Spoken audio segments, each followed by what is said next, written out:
Let's talk about Charles Barkley. How's that for a transition? There you go. Charles Barkley, clearly a member of the sports punditry squad. No doubt about it. I don't know, that's quite a stretch. Yeah. Well, Charles Barkley was out in Lake Tahoe over the weekend and actually talked about Bud Light twice, both Friday and Saturday nights. Charles Barkley was out in public weighing in on the Bud Light controversy, which is really hilarious in and of itself, just that Charles Barkley is so fixated on what's happening at Bud Light. Let's start by rolling the clip here. I got 3 cases of Bud Light. And I want to say this, if you're gay, bless you. If you're transgender, bless you. And if you have a problem with that, fuck you. Okay. Right. Charles Barkley also said, he actually talked about how he's not afraid of cancel culture. And I think what set a lot of people off is that he said, all you rednecks or a-holes who don't want to drink Bud Light, F y'all, hey, y'all can't cancel me. I ain't worried about getting canceled because let me tell you something, if y'all fire me and give me all that money, I'm going to be playing golf every effing day. As I last said, if you're gay, as I said last night, if you're gay, God bless you. If you're trans, God bless you. If you have a problem with them, F you. Obviously, the Dylan Mulvaney controversy, which has then turned into a boycott of Bud Light that has, at least in the short term, absolutely affected their bottom line and their business. It has ignited a conversation over ESG because there's this conversation, why would Bud Light send the influencer can or influencer kit to Dylan Mulvaney, even though it was only like 1 or 2 beers, whatever was sent to Dylan Mulvaney, obviously a major trans influencer. Why would they do that? Why would they want to upset their customers? Then you have the Bud Light executive saying that their brand is too fratty and they're trying to get away from that. Why would they do that? A lot of people were saying, well, it's for the ESG score. It's because they don't mind having a dip in business in the short run so long as they can seduce investors to put their money in Bud Light based on getting a better score on the ESG list, which is those scores actually do really matter. But so the conspiracy theory would be that they would deliberately tank their stock by half so that they can get more investment in the company. It's like that doesn't make any sense. Probably that they didn't anticipate that would be that much of a hit. I'm sure they did not. Yeah. And that you have people who are operating without the knowledge of the people really high up. You have marketing executives who are so thoroughly steeped in, their sort of ideology that they see all of this as being a benefit for business and not to mention sort of a moral imperative. And so that's why Bud Light, as soon as this happened, got rid of the woman. I believe she was first suspended and then canceled. Yeah, canceled. Yeah, canceled the woman who went viral. Right is out canceling everybody. But Barkley's point about, I think it's actually really interesting that he started by saying, if you're gay, bless you, and then if you're trans, bless you, because this is a country that even among the Bud Light drinking demographic, there is high support for gay marriage and for homosexuality in general. That happened over a really quick period of time. Support really built. It's specifically the Dylan Mulvaney thing. Bud Light has been doing Pride stuff for years. It was specifically Mulvaney in 2023 that set this off. What surprised me about the whole thing is why is the right now upset about corporations appealing to different subcommunities? Corporations have always done. You got people who are into hiking. There's the hiking themed product that they make. Then you get it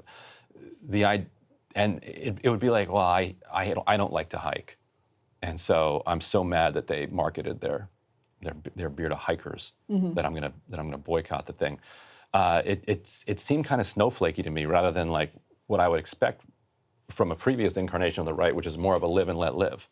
You don't like Dylan Mulvaney, fine.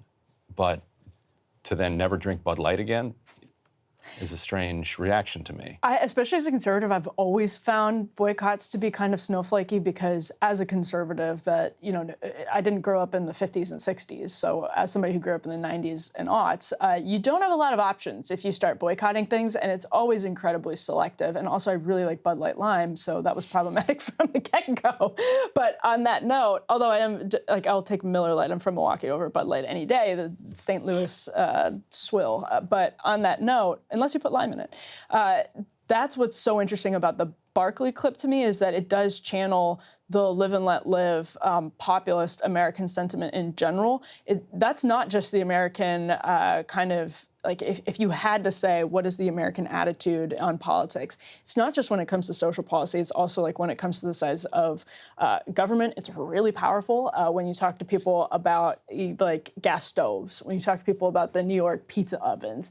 I'm not saying that this applies to, you know, Americans' approval of every policy down the line, but it is just, that resonates with a huge swath of the American public.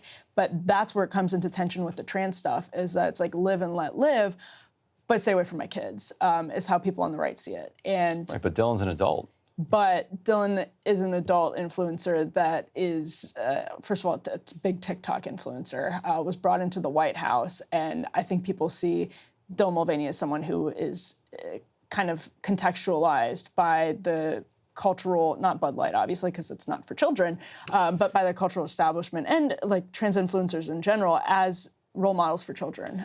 And they pitch themselves. Rachel Levine has made that pitch too, that like this is an example for children to look up to and follow.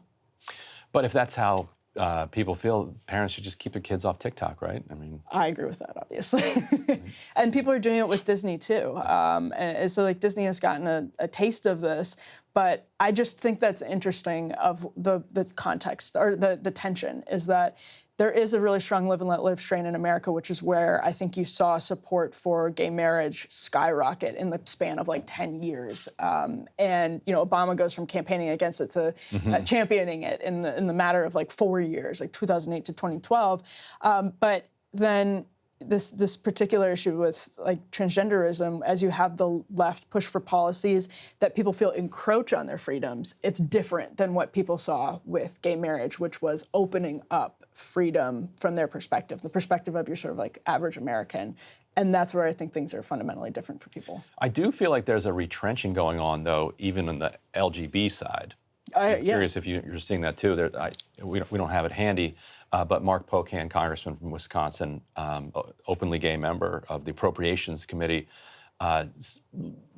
delivered a really searing 5-minute speech that people can find it on my Twitter feed, because Republicans in the committee blocked earmarks that were associated with any LGBT groups, and his point was nobody here would remotely consider blocking an earmark because it was associated with a civil rights group. Like that nobody would even today think to even suggest doing that. And to block, and he talks about the way that the attack on the trans movement has now, as he said, kind of affecting more broadly. The broader movement. So I don't think the gains are as locked in as people would like. No, not at all. Andrew Sullivan talks about this a lot and has written about this a lot, that, you know, if you are LGB and you have enjoyed a lot of wins over the last couple of decades, and then you see the T sort of being inextricably intertwined with the LGB cause, and the T is asking for things that even a lot of people in the LGB camp are uncomfortable with and don't think are smart policy, let alone politically advantageous. This is not going away anytime soon. I think specifically because of that, because it's going to start to cause friction with a cause that a lot of the country supports. And that's going to be, again, like, I just don't think this is going anywhere anytime soon, despite what maybe Charles Barkley wants, I guess. Well, Charles Barkley, I think, understands that there is a huge portion of the population who supports those rights and will support him for standing up for it. Particularly, his show's going to be on CNN, right? I think he does have a show with Gayle King, right, debuting on CNN. Right. So I think, he sees that, you know, he's speaking to millions of people who are going to see that and agree with him, be like, thank you for standing up for us, King Charles. I think the American public is very much on board with the King Charles point when it comes to live and let live. Like, if you're trans, bless you. I think that's a really easy pitch to make. I think, especially for adults, I think when there are policies involved that start, that people feel are on offense, you know, where they're aggressive, the policy is the aggressor, as opposed to, you know, opening things up or whatever it is, and children are involved, I think that's really where the King Charles line will not be as politically palatable. And King Charles was my hero growing up. Really? I didn't know that. Read his memoir like 3 times. It should be on your shelf. I lost it because I mean it's so tattered. Yeah. Yeah. I saw him at a Phillies game once. I didn't know any of this. Got his autograph. Was he nice? He was very nice. It was great. I'm sure he was. I can see that. Hey guys, if you like that video, go to breakingpoints.com, become a premium subscriber, and help us build the best independent media organization on the planet. That's right. We're subscriber funded. We're building something new. We want to replace these failing mainstream media organizations. So again, to subscribe, it's breakingpoints.com.